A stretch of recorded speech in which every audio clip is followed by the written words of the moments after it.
je m'appelle Cédric Rossi, je suis hématologue au CHU Dijon. Je prends en charge les patients présentant des lymphomes, plus particulièrement. Je suis impliqué dans le groupe français, le LISA, ça s'appelle le groupe coopérateur qui s'occupe de la prise en charge en recherche clinique des lymphomes. Et donc, ce qui va mettre finalement en musique ce que Clélia vient de vous conter de façon très didactique, finalement, ce topo va mettre en musique tout cela en mettant en jeu, on le voit sur le schéma ici, ces lymphocytes et ces soldats de l'immunité, comme Clélia vous a expliqué, à la fois comme médicaments, donc la gauche, on va voir comment on peut considérer que maintenant on peut s'en servir comme médicament, et aussi en hématologie, il faut comprendre que dans la prise en charge pour les lymphomes, ce sont des cancers où les cellules tumorales sont des cellules de l'immunité, et en l'occurrence, la plupart du temps des lymphocytes B, ça peut être des lymphocytes T qui deviennent tumoraux. Donc on va voir comment on peut créer un médicament lymphocytaire T pour tuer par exemple des cellules lymphocytaires B tumorales. Donc, en guise d'introduction et pour rappel, l'immunothérapie, notamment en hématologie et plus généralement en cancérologie, on l'a vu, a mis ces dernières décennies à une grande expansion dans le nombre de médicaments disponibles. Et finalement, il y a plusieurs types de stratégies. Soit on étudie, comme ici, on peut avoir des anticorps, donc ces immunoglobulines thérapeutiques, si vous voulez, les anticorps, on dit nus ou armés, avec la petite chimiothérapie, qui vont aller contre une cible, contre la cellule tumorale, donc une cible quelle qu'elle soit. Soit on a les anticorps qu'on appelle bispécifiques, les BiTE, donc ils vont sur deux cibles en même temps, voire utiliser carrément une cellule, donc le lymphocyte T, armée avec un récepteur particulier. Et donc c'est ce dont on va parler aujourd'hui. Donc c'est cela, les CAR-T-cells. Donc, comment, dans ce diaporama, je vais faire simple, c'est-à-dire, il a pour vocation à expliquer la construction des CAR-T-cells, comment on arrive à traiter un patient dans les faits et en pratique par CAR-T-cells, et puis les effets secondaires spécifiques que l'on peut craindre avec ces patients, avec cette thérapeutique. Donc, finalement, la construction, et ça met vraiment en jeu ce que Cléa vient de vous expliquer. Pour ce récepteur chimérique que l'on va mettre à la surface des lymphocytes T thérapeutiques, on utilise les capacités du récepteur des lymphocytes B, qui lui, ce récepteur a, vous voyez, un fragment variable qui permet de reconnaître plein de marqueurs à la surface de différentes cellules, dont l'enjeu étant d'identifier sur les cellules tumorales que l'on veut tuer bien une cible particulière et pouvoir faire produire à partir de ce récepteur la cible, la reconnaissance de cette cible. Ensuite, ce récepteur, il est combiné de façon donc hors de l'organisme, avec une partie du récepteur des lymphocytes T, et on le voit ici, notamment les molécules qu'on dit dans la membrane et les molécules à l'intérieur de la cellule, qui sont des molécules qu'on appelle de transduction du signal, d'activation du lymphocyte T. Donc on se retrouve avec un récepteur, vous voyez, là c'est l'extérieur de la cellule, ici l'intérieur, ici la membrane avec les petits feuillets en marron beige. Et on voit à l'extérieur la capacité de reconnaissance exprimée en jaune et vert, la immunoglobuline, ce fragment, et en violet ici les molécules de transduction et d'activation du signal du lymphocyte T. Et finalement, l'enjeu étant de mettre ce récepteur à la surface de cellules, donc lymphocytaires T, que l'on récupère chez le patient, on va le voir comment, et pouvoir avoir ces cellules, donc à la fois activées et spécifiques pour la reconnaissance des cellules que l'on veut tuer. Et en gros, dit autrement un peu plus joli, c'est l'enjeu étant d'avoir une cellule en bleu armée avec ce récepteur pour pouvoir aller reconnaître un récepteur ici en vert sur la cellule tumorale cancéreuse en vert et pouvoir la tuer. À la fois, on va obtenir une prolifération de ces lymphocytes parce qu'il y a une activation, mais aussi un mécanisme de mort cellulaire pour aller tuer cette cellule tumorale. Ici, dit un schéma un peu plus compliqué, mais pour bien montrer qu'est-ce qui se passe finalement en physiologie et le changement de paradigme que l'on a, puisque ces CAR-T-cells, ce sont réellement des médicaments vivants, puisqu'on injecte on perfuse cela donc chez les patients. Donc ça va être dans les vaisseaux sanguins, comme schématisé ici. Une partie des lymphocytes donc, vont être des lymphocytes thérapeutiques, des carticelles. Ils vont passer la membrane cellulaire, puisque dans les lymphomes, comme dans d'autres cancers, les masses tumorales ici sont donc dans des tissus. Ici, ce sont généralement des ganglions. Et donc, il faut passer la barrière des vaisseaux sanguins pour aller dans l'organe, ici les ganglions, et agir au contact de la cellule tumorale, ce qui est fait ici et représenté ici, ce qui induit le combat contre la cellule tumorale, et on espère la mort de la cellule tumorale, et ensuite, par réaction de cascade, cette mort induit le relargage de signaux de danger, de néo-antigènes, donc des stimulus, si vous voulez, pour stimuler les cellules immunitaires qui sont présentes chez le patient dans les masses tumorales, dans le micro-environnement qu'on appelle, et ensuite, ça engendre une augmentation de la réaction immunitaire et au fur et à mesure, une diminution, on espère une efficacité contre une éradication du cancer. Donc cela, ça peut être ce changement de paradigme et de philosophie dans l'abord de la thérapeutique. Elle peut être représentée sur ce schéma. Alors, on voit que les carticelles qu'on injecte au départ, ici en ordonnée, on voit qu'on est au jour 0 et on va jusqu'au jour 150, donc environ 5 à 6 mois. Et on voit au début, on injecte, il n'y a pas de carticelles, on les injecte, on augmente une certaine quantité. Et je vous ai dit, c'est un médicament vivant il va proliférer par lui-même, aller dans les cellules, va proliférer. Donc il va y avoir une phase, on dit d'expansion cellulaire, qui aboutit à un pic d'expansion, corrélé d'ailleurs avec l'efficacité. Et ensuite, il y a l'effet qui commence à ce moment-là et qui dure, vous voyez, plusieurs semaines, voire plusieurs mois, et on espère chez certains patients, ça perdure plusieurs années, on peut doser dans le sang des carticelles résiduelles qui continuent à agir contre les cellules tumorales résiduelles. L'important, je vous ai dit, c'est qu'il y a là un dosage dans le sang, mais il y a aussi dans les tissus, ça on peut moins facilement le savoir, mais dans les tissus, on sait qu'il y a des carticelles qui restent dans les tissus et qui combattent in situ. Et vous voyez que c'est radicalement différent avec le concept de chimiothérapie qu'on avait uniquement jusqu'à avant 2010, par exemple, où on traitait les patients par chimiothérapie. On voit en bleu, quand on injecte une chimiothérapie, on perfuse, on a une augmentation de la concentration qui baisse dans les quelques jours ensuite. Et ensuite, il faut refaire de la chimiothérapie pour avoir à nouveau une concentration efficace. Ici, vraiment, on est dans un concept où on fait une seule perfusion et on voit avec le médicament qui perdure dans le temps. Donc, chez le patient, comment cela se passe? Donc, on va aller dans le sens anti-horaire, finalement. C'est le patient subit, la première étape, c'est de subir un prélèvement d'une partie des lymphocytes, d'une partie des globules blancs qu'on sélectionne et on en extrait les lymphocytes. On va le voir comment. C'est une séance qu'on appelle de cytaphérèse. On prélève ces cellules, ces globules blancs. Ensuite, il y a une étape, là, c'est finalement tout ce qui est en bas, c'est une étape qui est au laboratoire, dans les laboratoires spécialisés pour, on appelle ça transduire, c'est-à-dire faire exprimer à la surface de ces lymphocytes le récepteur dont je vous ai parlé en introduction, que l'on veut avec le bon récepteur pour aller tuer sur la bonne cible tumorale et aussi maintenir l'activation de ce lymphocyte. On voit ici en rouge, vous voyez à la surface des lymphocytes, on les a armés.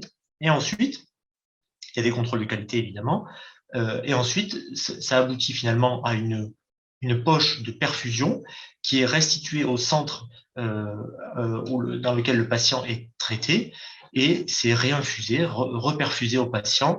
Ce circuit prenant, on va le voir, environ 28 jours du moment où on fait l'aphérèse jusqu'à la restitution et la reperfusion. En gros, si on prend une frise de gauche à droite, une frise chronologique, on a en screening, c'est quand on fait le choix chez le patient de cette thérapeutique qui est la plus optimisée à ce moment-là, en réunion de concertation pluridisciplinaire spécialisée. Le patient subit alors est convoqué pour la première étape qu'on a appelée la leucaphérèse, le prélèvement de globules blancs. Vous voyez, c'est une sorte de prélèvement sanguin comme quand on va faire un don de sang. Et ça passe quand même dans une grosse machine qui sélectionne les lymphocytes T, CD8 et CD4.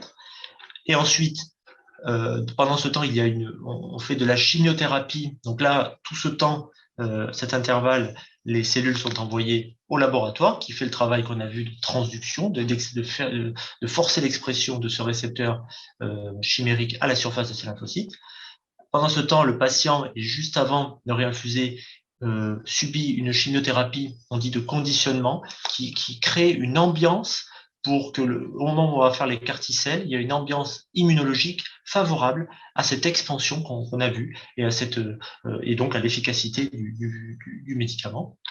Ensuite, il y a réinfusion. Vous voyez une poche de perfusion que tient l'infirmière, là, tout à fait, j'ai envie de dire, classique, mais avec ô combien une substance précieuse. Donc, les cellules étant dans ce liquide blanchâtre, là, ces perfusions faisant à peu près 65 millilitres. On voyait vraiment un volume très limité. Et ensuite, le patient est hospitalisé pendant cette période, en général en soins continus, enfin en soins continus dans les services d'hématologie, quand les patients sont suivis en hématologie. Vous voyez, pendant une période minimale de 2 à 3 semaines, selon les centres, selon les habitudes de centre. Puis ensuite, il entame une période de surveillance et de suivi spécialisé, souvent en venant de façon itérative en hôpital de jour pour des prélèvements spécialisés et suivre à la fois l'efficacité et les effets secondaires. Donc finalement, il y a deux grandes périodes. Avant la réinfusion, donc entre le screening et la réinfusion, c'est une période d'environ 25 à 30 jours, le temps de faire les prélèvements de globules blancs qui soient techniqués au laboratoire pour faire exprimer à ces cellules. Puis à partir du moment où on a réinjecté chez le patient, il y a une période, on va dire globalement d'1 mois, de surveillance renforcée, à la fois des effets indésirables et aussi ensuite, à l'issue de ce premier mois, une première évaluation de l'efficacité. Et pour les lymphomes, l'efficacité et pour beaucoup de cancers maintenant, on utilise le TEP scanner. Vous savez, c'est une imagerie métabolique qui rend compte de l'activité biologique et métabolique des cellules cancéreuses. C'est avec un traceur qui est à base de sucre. Les cellules cancéreuses adorent le sucre, donc c'est même passe thérapeutique. Ce traceur rentre dans les cellules tumorales et nous permet de les visualiser. En gros, quasiment tout ce qui est noir, sauf le cerveau et la vessie, ici sont des cellules tumorales, des masses tumorales, au moment du screening chez le patient, au moment pré-thérapeutique. Et on voit que 28 jours après la réinfusion, on obtient, et là, il n'y a plus que des fixations qu'on dit physiologiques, c'est le cœur, le cerveau, les reins et la vessie. Le patient, les masses tumorales ont disparu, le patient est là, pas 28 jours après, en réponse thérapeutique complète. C'est l'objectif que l'on suit. Alors, l'efficacité, évidemment, on l'espère tous chez tous les patients. On ne l'obtient pas à chaque fois. Et juste en aparté, c'est en hématologie et dans les lymphomes, et on verra après dans un lymphome particulier que l'indication a été portée en premier, notamment les lymphomes B différentes cellules. C'est plus simple en hématologie parce que il y a une cible thérapeutique, notamment le CD19, une sorte de cible à la surface de tous les lymphocytes qui soient normaux ou pathologiques. Bien, il porte ce récepteur à la surface et ça permet d'avoir donc d'agir sur la cellule tumorale de façon assez assez synchronisée contre cette cible, tous contre cette cible.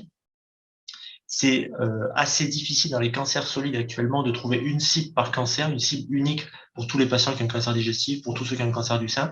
Donc, c'est en cours de recherche. Il y aura sans doute des indications dans multiples cancers dans les années et décennies à venir avec cette thérapeutique. Mais actuellement, voilà, c'est dans les lymphocytes, dans les lymphomes B où cela est plus simple d'abord. En ce qui concerne les toxicités spécifiques, finalement, il y a deux grands types de toxicités spécifiques. Premièrement, on appelle ça les CRS, le syndrome de relargage des cytokines, qui a été finalement qui a subi un buzz avec finalement qui est similaire à ce qui se passe dans le Covid-19.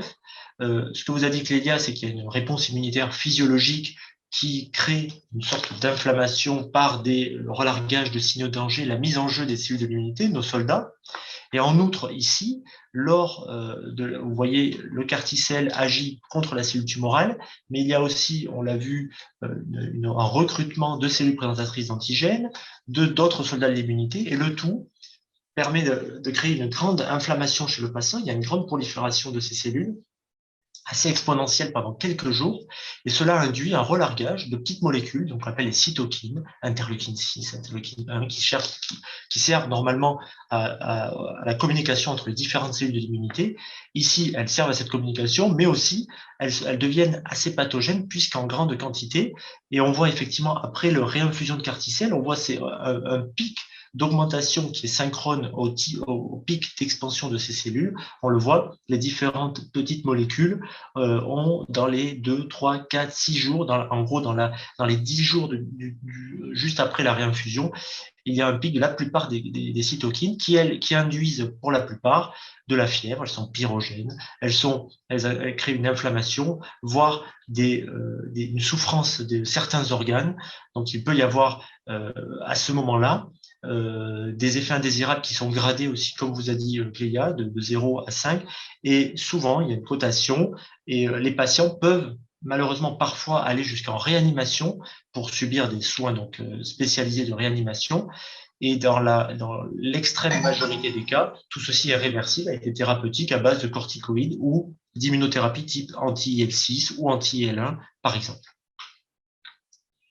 Lorsqu'il y a un CRS, cela se traduit, en gros, c'est la première semaine après la réinfusion. Et bien, la deuxième semaine, le risque, c'est d'avoir une neurotoxicité associée aux cellules immunitaires. Finalement, ces cellules immunitaires, une partie liée aux cellules et une partie liée aussi aux cytokines, aux petites molécules, donc le type interleukine 6, peuvent avoir une action sur les vaisseaux du cerveau, donc on appelle ça les péricytes, sur les vaisseaux du cerveau, et provoquer en gros une inflammation au niveau du cerveau et donc une toxicité qui induit par exemple qui peut induire des crises d'épilepsie ou un coma, également tout à fait réversible, mais assez impressionnant.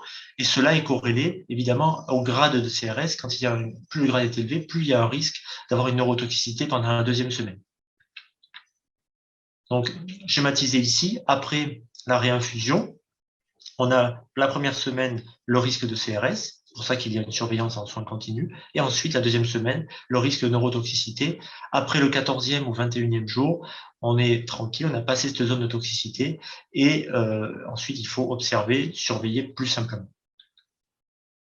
Alors, les aspects d'autorisation et de réglementaire, juste un petit mot, puisque ça fera le lien avec le prochain workshop la semaine prochaine, je crois, c'est l'autorisation de faire cette thérapeutique a été obtenue aux États-Unis en 2017, donc c'est tout récent, vous le voyez, en Europe en 2018, il y a eu une ATU de cohorte au début, et la négociation du prix en France a été obtenue en 2019. Il y a actuellement deux spécialités que l'on peut faire dans le cadre de l'autorisation de mise sur le marché, donc deux laboratoires différents, deux molécules qui sont destinées contre la même cible, le CD19, contre ces lymphocytes B tumoraux, soit dans le cadre d'un DLBCL, s'appelle lymphome B diffus à grande cellule, ou leucémie aiguë lymphoïde B. Donc ça, c'est plutôt en pédiatrie, les LALB et lymphome B diffus à grande cellule.